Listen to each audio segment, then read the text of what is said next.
Odkud přichází sny? Kde se rodí jedinečné myšlenky a nápady? Jak může vzniknout něco, co přesahuje naše touhy a chápání? Na počátku byl člověk, v jehož nitru zrál sen. Sen o vlastním ateliéru, kde se bude moci plně soustředit na svou tvorbu. Napnul tedy své síly a veškerou snahou svůj sen začal naplňovat. Ateliér vkročil do jeho života jako dar z nebes. Od prvního rána do pozdního večera v něm každodenně seděl a přemýšlel, do čeho se pustí. Výrazný nápad na něco velkolepého však nepřicházel. Naopak, dostavilo se prázdno a pestvárno. Byl podzim. Barevné listí už ztratilo sílu držet se na stromech a ponurá deštivá atmosféra připomínala, že se blíží konec. Konec neskromného chtění a neskrotných tužeb. Z nejhlubšího prázdna se zrodil jednoduchý a bezvýznamný nápad. Blíží se konec roku. Co takhle potěšit své přátele a nakreslit pro ně jedinečná novoroční přání? Tužka začala tancovat na papíře jako smyslů zbavená. Jako baletka tančící svůj poslední životní tanec. Jeden obrázek za druhým zaplnili téměř celý ateliér. Hráz nápadů se prolomila a neřízeně tekla skrz tuhu na papír.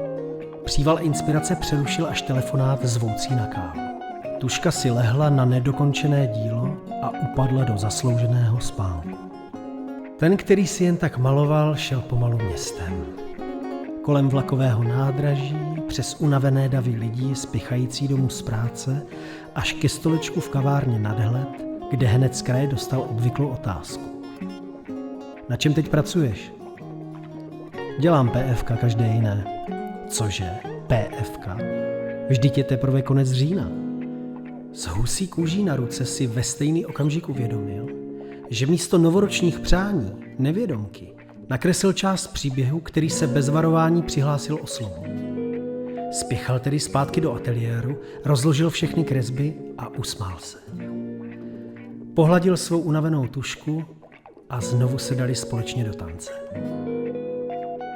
Tančili spolu 4 roky a obrázky svobodně přicházely, aby obohatili vznikající příběh. Bez tlaku a spěchu, v bezčasí a na různých místech naší země, plující v nekonečném vesmíru. Odkud přišel tento příval inspirace? Kdo je vlastně autorem příběhu? Ten, který si jen tak maloval? Nebo byl pouhým prostředníkem na hranici, která rozděluje nic a něco? Možná vám tato kniha odpoví na tyto otázky. Možná, že je to její příběh.